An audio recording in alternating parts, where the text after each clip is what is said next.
Welcome on the channel Nice Stories. Today we have intriguing story about The best part about attending my wife's office party was the chance to let my 1970 Dodge Challenger stretch its legs. The worst part was that the faster I drove, the sooner I'd arrive at an event I had no desire to attend. The meeting was at a cabin in the woods, accessible via a 20-mile stretch of open road, no stop signs, no traffic lights, just pure asphalt begging for speed. It also met no gas stations or convenience stores, a fitting metaphor for the isolation I felt in my marriage. Donna and I had been drifting apart since our daughters got married. I had hoped for the opposite, that we'd rekindle our connection in an empty nest, but it wasn't meant to be.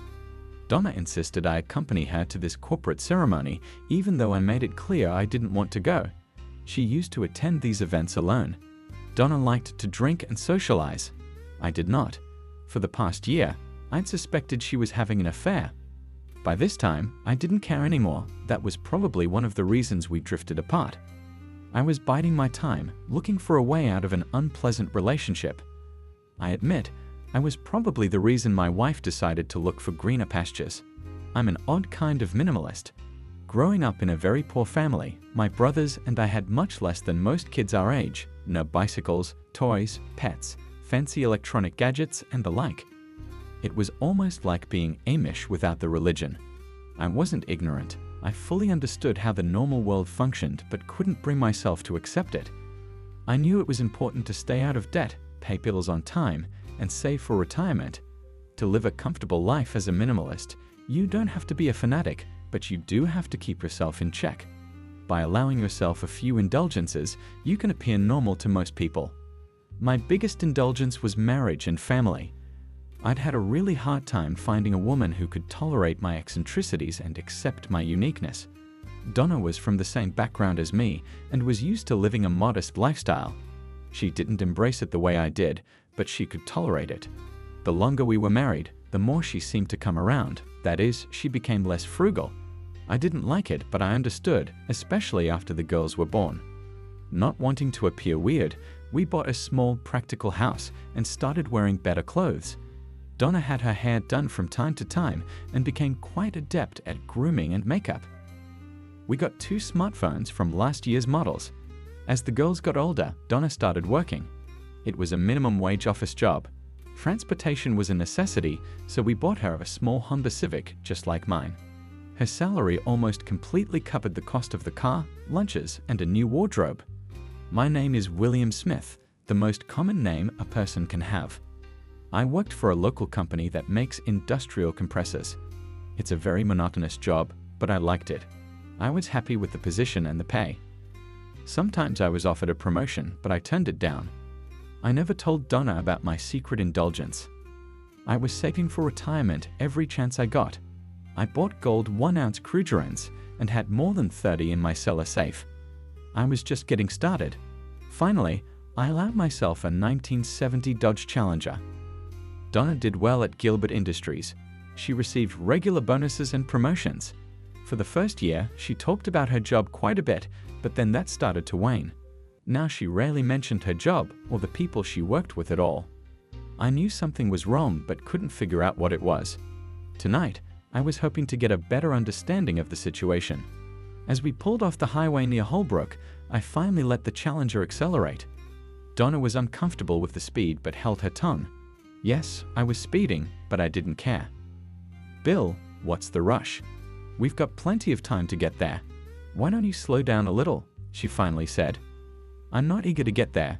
You know damn well I didn't want to go at all. I'm just giving the engine a good run. A car needs to stretch its legs now and then. Please try not to ruin my mood." "This weekend is important for my career," she insisted. "Why? What do you mean? Why is it so important for me to attend this corporate event? I don't understand." "Bill, you need to fully understand my new position in the company so you can give me the attention and support I need to do my job." "I still don't understand." "I'm sure Mrs. Simpson will be able to explain it. My new position has many unique responsibilities. Marge said you should gradually familiarize yourself with them so that you fully understand. It may be difficult to grasp at first, but she assured me that you will come to understand." By the time we got to the lodge, my adrenaline was off the charts. It didn't take a genius to realize what Donna was trying to say. The weekend promised to be interesting.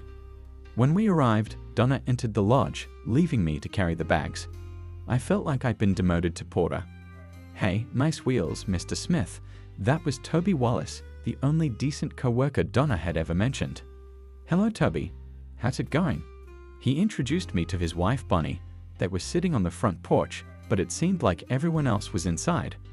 I looked around the parking lot and estimated that there were about 16 luxury cars and one shabby old truck at the end of the lot. For the next 5 minutes, we talked about the Challenger. "What are you doing outside? Why aren't you and Bonnie inside with the others?" I asked. "They're not our kind of people, Mr. Smith. We were hoping to leave early, but Mrs. Simpson insists we stay. We came in early today to help set things up. All the vendors left about an hour ago. You'll have to explain yourself. What's going on?" "Something suspicious, but I don't know exactly what it is. I don't want to upset you, but I think it has something to do with your wife," Toby said. "Are you staying the whole weekend?" "No, that's why I parked my truck on the side of the road, so I won't have to worry when we leave." This was getting more interesting by the minute. "All right, I'd better get our stuff to our room. Let me know before you leave, okay?" "Sure thing, Mr. Smith. Be careful. Don't do anything rash." Fortunately, it was only 2 small bags. As I walked into the cabin, Mrs. Simpson caught my eye, smiled, and waved. Donna was waiting for me at the top of the stairs and looked a little annoyed that it had taken me so long to get in. "It's about time, Bill. We have a few hours to get ready for tonight. Get yourself cleaned up and put on something presentable. It's going to be a special night, and I want it to be perfect. If you don't mind, I'm going to take a little walk around to clear my head. I'll be right back." I noticed a smirk as I left the room. The crisp air made my walk a little more pleasant. By my count, there were indeed 16 cars, mostly Mercedes, a few Jaguars, and a Lexus. 4 of the cars had out-of-state license plates. I was trying to figure out how a woman in my wife's position could possibly match up with people of this caliber. We were definitely out of our league. Something was not right. I noticed Toby and Bonnie loading their bags into the truck. I waved and walked over the chat. "I see Mrs. Simpson has decided to let you go," I remarked. "Not quite. We're kind of slipping away." "I'm not comfortable here, Mr. Smith." Toby thought maybe we should stay, but I talked him out of it. Bonnie added hastily, "Could you do me a small favor and stay until after the buffet tonight?" Donna only smiled when I informed her that Mrs. Simpson had asked me to help. Her only comment was, "Don't forget your phone." Interestingly, they both emphasized the same thing. Outside, I handed Toby the keys to the Challenger. "Are you serious?" he asked. "Go to Holbrook and pick up 3 cases of wine from the ABC store for Mrs. Simpson. I have a feeling there might be some kind of problem that will cause a delay, if you know what I mean." Toby smiled and nodded. "Here's my cell phone. Just put it on the dashboard. If it rings, don't answer it. Whatever you do, don't turn it off. Questions? How long do you want us to stay away?" "At least 2 hours and fill up on gas before you head back. Enjoy it." It was a little chilly outside, but I had thoughtfully put on a comfortable jacket. Now all I had to do was wait and watch. From various spots on the back porch, I could see most of the inside of the cabin. A thermos of coffee would have come in handy, but I hadn't planned ahead. I found a convenient spot from which I could look inside without being seen. Donna was the center of attention. She smiled, laughed, and carried herself like a movie star. After about 20 minutes, Mrs. Simpson and Donna looked intently at Donna's cell phone. I knew exactly what they were doing, checking my location. Thanks to Toby, I was almost to Holbrook. They both smiled as Mrs. Simpson raised her hand and began to speak. Unfortunately, I couldn't make out what was being said, but everyone in the room seemed to quietly approve. There was soft applause. Glenn Robertson Simpson walked over and took Donna's hand. They started up the main staircase and stopped midway. He raised his and her hands in their victory salute, and they both laughed as they climbed the stairs. I could hear cheers of joy in the room. It was about an hour and a half before the Challenger returned. I decided to take my time and enjoy myself. I always carried my trusty penknife, a good steel blade, sharp and reliable. I looked around and decided to start with the cars closest to the house. I was in no hurry. I carefully placed each valve stem in my jacket pocket. I didn't want to lose anything, and I didn't want to clog the driveway to the Simpson house. 16 cars and 64 valve stems. I had almost an hour left. What to do? 4 of the cars were locked, all the others were unlocked. So I started again with the ones closest to the lodge and took down the registration documents. Some were on the visors, but most were in the glove compartment. I had no idea what I was going to do with them, but I figured they might come in handy in the future. With still 30 minutes until Toby got back, I decided to remove the valve stems from the spare tires since I had access to the trunks. After 20 minutes, I had 10 more valves. 2 cars didn't have spare tires. I know it was petty and childish, but it gave me some mild satisfaction. I'm not a big fan of confrontation, so everything I did or intended to do was low and mean. I didn't have self-esteem issues, so I didn't feel the need to look manly or heroic. I'll let all the alpha males take on that role.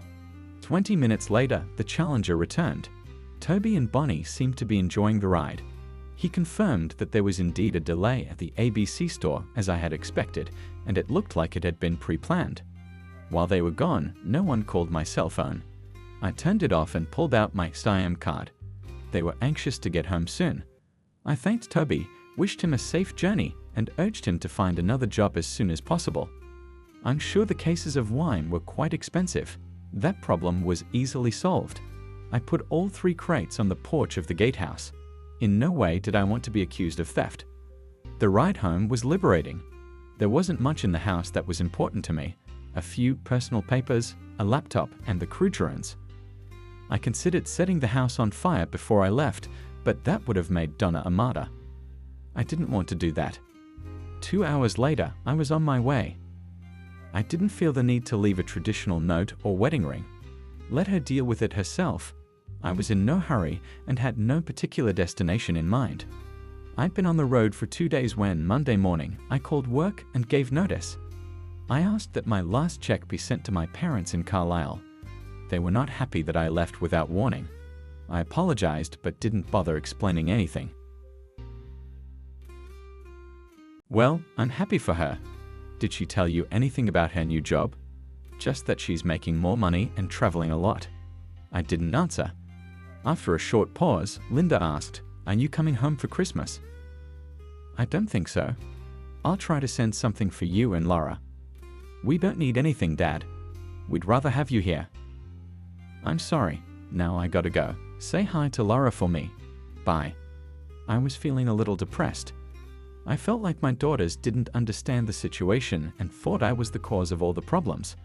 I wasn't happy about it, but I didn't feel obligated to explain myself. It was obvious that there was no remorse on my wife's part. I felt a little bitter. From what my daughter was saying, Donna was doing just fine without me. I didn't understand why she wanted me home. I spent the weekend dejected. My beer consumption was on the rise. As the weeks went by, I found that things were going well. I was doing a good job and received a promotion I had not expected. They gave me full discretion as to what my responsibilities were, and in a very short time, I had streamlined and improved the restocking system. The store's general computer system was already doing this, but they seemed to appreciate the manual input. My accommodations were ideal for my situation and well within my budget. My weight went down, and I began to build muscle. In the right light, I began to look skeptically at the six-pack of abs forming. I stopped shaving and now had a full head of hair, long enough to make a small ponytail. My whole image seemed to have changed, and I seemed a little intimidating. My workouts at the gym were getting easier and a little longer. An unexpected side effect was that I also made a few acquaintances at the gym. I was very careful with women because I didn't want any problems with guys. It didn't matter. In fact, we regularly bantered with each other. However, one very unusual alliance emerged. Her name was Harry, or at least that's what everyone called her. She wasn't very friendly and rarely spoke to anyone. I turned out to be the exception. She went there every morning and worked out for at least 2 hours. It was an intense workout, not flashy yoga. I assumed she was about 45, sturdy looking, and always wore sweatpants and a sweatshirt. All the other women showed off their bodies in tight latex and skimpy outfits, not Harry. I was the only male she talked to or even looked at. I didn't encourage her, but I didn't chase her away by any means. To be honest, I was a little flattered. Several months went by, and I still hadn't contacted my daughters or my wife. I just couldn't bring myself to do it. I made several trips to Huntsville to add to my Krugerrand collection. Then things started to change. "William, can I talk to you for a minute?" This was not a normal conversation starter with Harry. She called me William when all the boys called me Bill. Come to think of it, she'd never called me by my first name before. Sure, no problem. Is there anything I can do for you?" As a matter of fact, there is. We sat down on a bench and made ourselves comfortable. "I have a corporate meeting I have to attend Friday night, and I need an escort.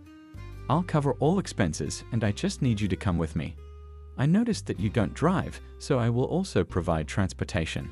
If necessary, I can reimburse any expenses." I stammered, and she quickly picked up on it. "I'm really sorry. Did I do or say something wrong?" "No, not at all.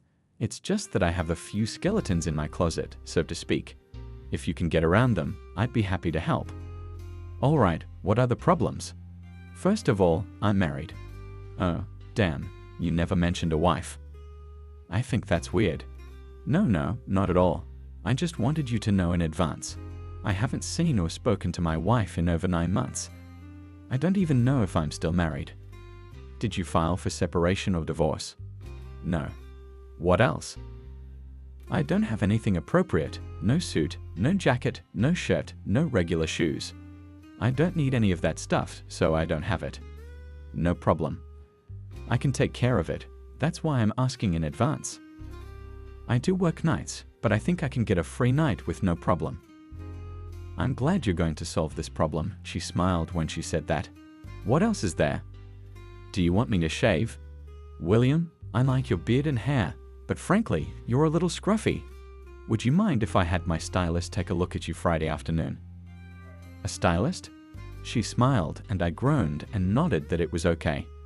Thus began my relationship with Harry, professionally known as Harry Parker, attorney at law. On Tuesday, I found myself at Jost A Bank, not a super first-class establishment, but a notch above anything I'd ever been to. Harry had arranged my visit in advance. I ended up getting 2 pairs of pants and 2 sport coats, a couple of shirts, and some ties. I tensed up a little as I added 2 turtleneck shirts to the pile. I always liked them and thought they would look good with sport coats. Harry had already paid for everything. On the way home, I grabbed a new pair of decent shoes and some underwear. I needed new underwear because of my recent weight loss. The shoes were moccasin style but still cool. My visit to the stylist on Friday went well. The guy who took care of me was easy to get along with and did a good job. He left me with a short, neatly trimmed beard and turned my ponytail into a sort of short, modified mullet. I don't know the actual term, but it was long in the back. He assured me it would be much easier to maintain. I liked it. He didn't talk much about Harry, but said I was lucky. Harry showed up at the apartment at 6 o'clock sharp. She didn't get out of the car, but gave a short honk. The Lexus looked out of place in my neighborhood. I wore a gray jacket and a gray turtleneck. I thought I looked pretty good, but had no point of reference. I was thankful she was driving because I didn't know the roads in town. "Harry, before we go in, could you explain exactly what I should do or not do tonight?" "The first hour or so will probably be socializing. You don't need to get worked up about it. Most people here are going to be big, sensual snobs that you don't want anything to do with. Avoid them if you can. Most importantly, I want you to stay close to me and keep the snobs away. Try to keep out of sight, but don't let anyone push you around. Make sure I always have a drink in my hand, ginger ale or mineral water. Be friendly and pleasant and don't lose your cool. Let them think we're a couple." I never thought of myself as that kind of guy. I don't have much experience in this kind of thing. "Can you handle it?" "You bet. Will they feed us?" "In about an hour, we'll each get a plate of $1,500 rubber chicken and a few speeches. When that's over, they'll give us something else. You look good, by the way." It was at this point that I realized I hadn't complimented her on her dress or her hair. I was really out of my element. The first part of the evening went exactly as she explained. I found that my role was easier than I had expected. The room was full of single men, all wearing expensive suits and sporting large watches. Harry was really good looking, and most of them knew she was single. Quite a few of them took the time to stop by and chat with her. They were testing the waters, so to speak. I caught myself throwing slanted glances at them like Charles Bronson. Surprisingly, it worked. Every time I stepped away from her to refresh her drink, another vulture swooped in. Some of them brought her drinks, which she calmly handed to me to dispose of. Harry glanced at me a couple of times and sort of smiled. Finally, we sat down. 300 chicken dinners came out of nowhere.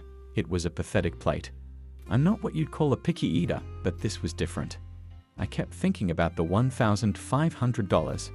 Harry leaned over to me. "William, do you want to leave this place?" I didn't answer her. I just stood up, took her hand, and we left quietly. I don't think anyone even noticed. When we entered the garage, she dropped her shoes and tossed me the keys to the Lexus. "Find us some real food, William." 20 minutes later, we were at Village Willie's. We each had a full plate and a glass of beer. As we ate, I noticed one unusual thing. Her evening gown had long sleeves. Most women's dresses had short sleeves or none at all. Also, she was barefoot, and it didn't seem to bother her at all. Things quickly returned to normal. My evening with Harry was pleasant, though it didn't end in any intimacy. We continued our usual relationship at the gym.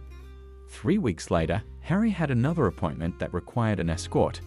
I, of course, agreed.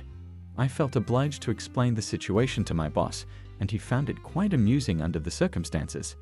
He told me that there would be no need to ask for permission to take a vacation, just leave him a note. He more or less told me that I was responsible for my own time and should treat it accordingly. Harry's daily workouts at the gym were pretty intense. Her heart was beating faster and she was sweating a little. She was always fully clothed. Most of the females at the gym wore sports bras and shorts. Harry wore sweatshirts and long pants. It didn't make any sense, but I wasn't going to bring it up. Our second night was similar to the first, except there was no food and more booze. More booze meant more lizards snooping around. Every other guy who approached brought a fresh drink. Most of the evening, I was busy collecting and disposing of unwanted glasses. One of the more obnoxious guys finally got to me. I took him aside and quietly told him that if he ever harassed my fiancée again, I would rearrange his face. He disappeared for the rest of the evening, like so many other scumbags. I didn't realize I'd become so formidable. After the meeting, we went out for sushi but ended up eating $40 worth of sashimi. It was another fun, platonic evening. 2 days later, Harry caught me off guard while I was rowing. "Why didn't you tell me we were engaged?" I was a little embarrassed when one of my coworkers asked me that. She didn't wait for an answer but smiled. I called Laura. She said that Donna had been avoiding her and Linda. All Laura knew was that Donna traveled a lot and that people stayed at the house regularly. I asked her if her mother had filed for divorce, but she had no idea. It had been several weeks since she and Linda had been in contact with Donna. For some reason, I got angry. The more bottles I emptied, the worse it got. The next morning, I mailed 74 valve stems to Glenn Simpson at Gilbert Industries. I included a short note, "Thanks for a fun evening." It had been over a year since that party, but I was sure he remembered it. I skipped the gym that day. I didn't want to work out with a hangover. The next day, I got a call from Harry. I promised to explain everything to her the next time we had dinner together. She picked me up at 6 o'clock in the evening. Harry took me to Chris's Steakhouse. It was my first time at a place like that. She listened silently and made no judgments. I got back to my apartment just in time for the start of my work shift. The next day at the gym, Harry asked me another question. "Do you know anyone who was at the cabin that night?" When I told her I had the names and addresses of everyone who was there, her eyes lit up.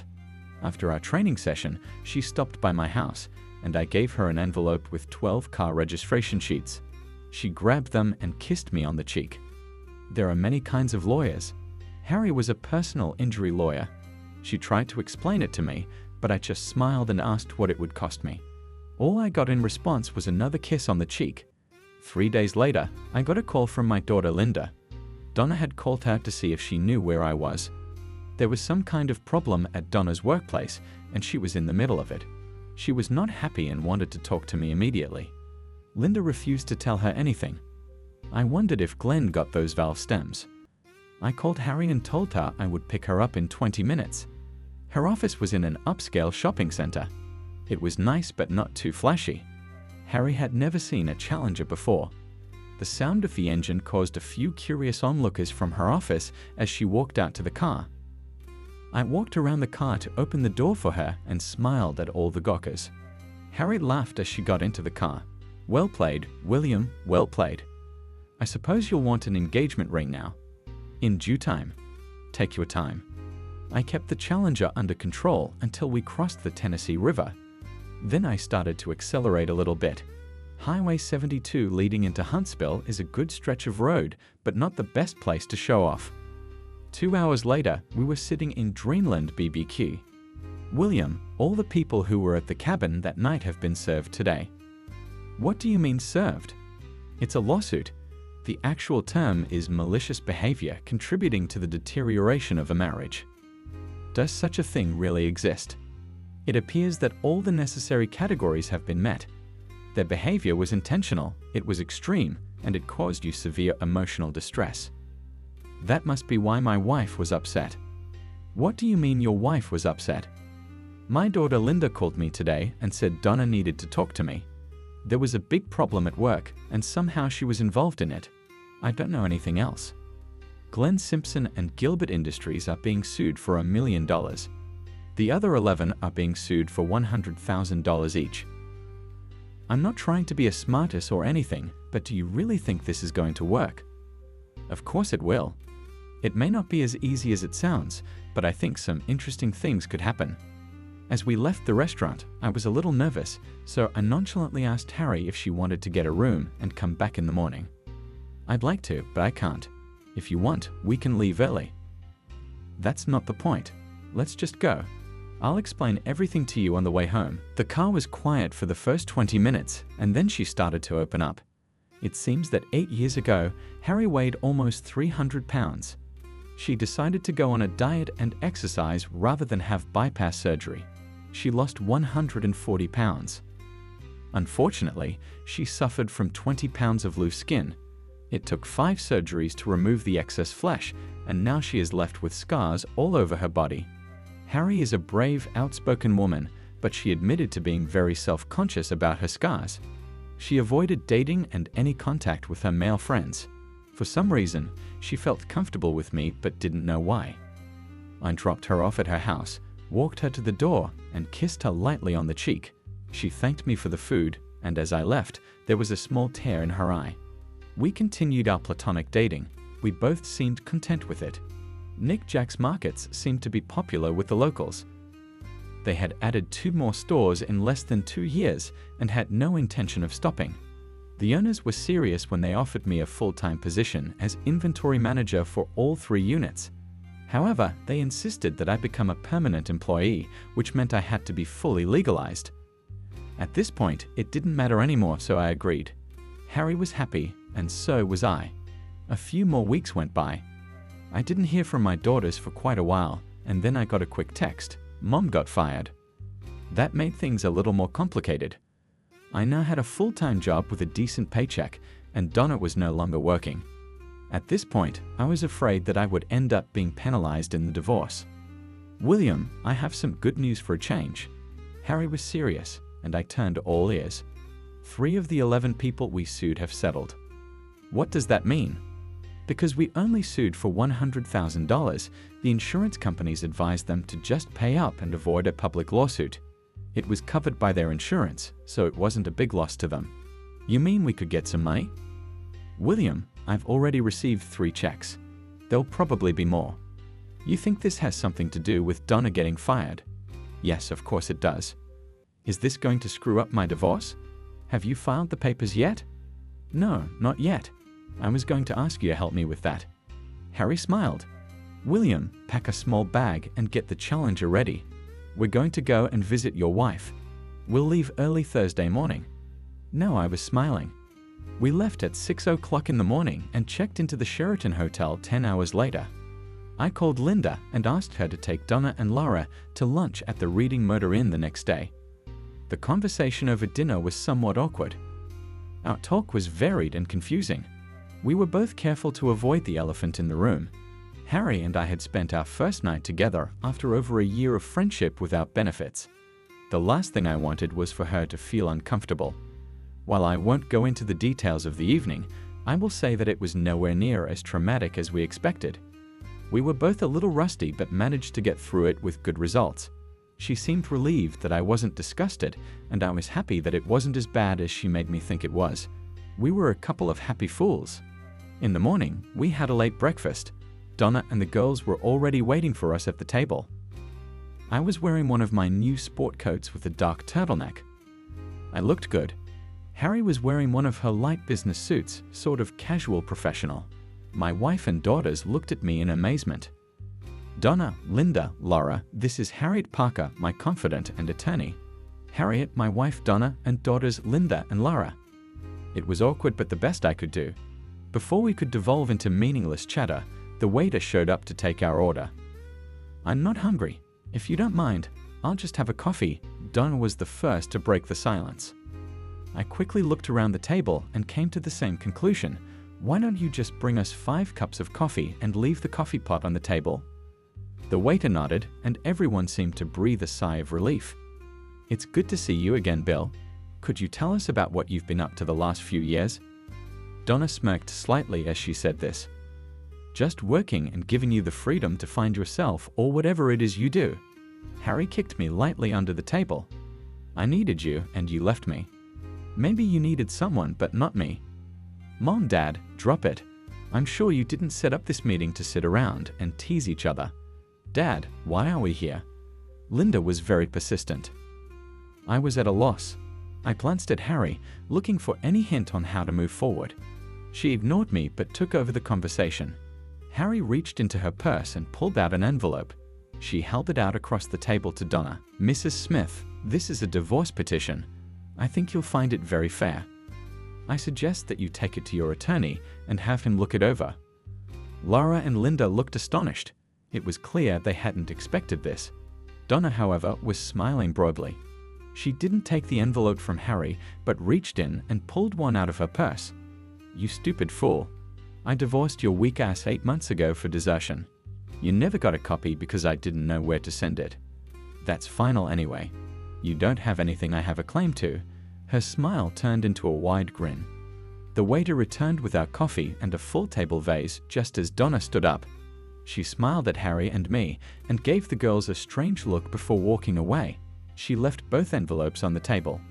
Dad, can't we stay for lunch? I heard they have really good custard pie here, Laura asked. Harry and I laughed and asked the waiter to bring the menu. Harry, Laura, and Linda had a great lunch and talked. I felt like I was eating alone. I never understood women too well. The girls exchanged phone numbers with Harry and promised to keep in touch. Back in my room, I started packing.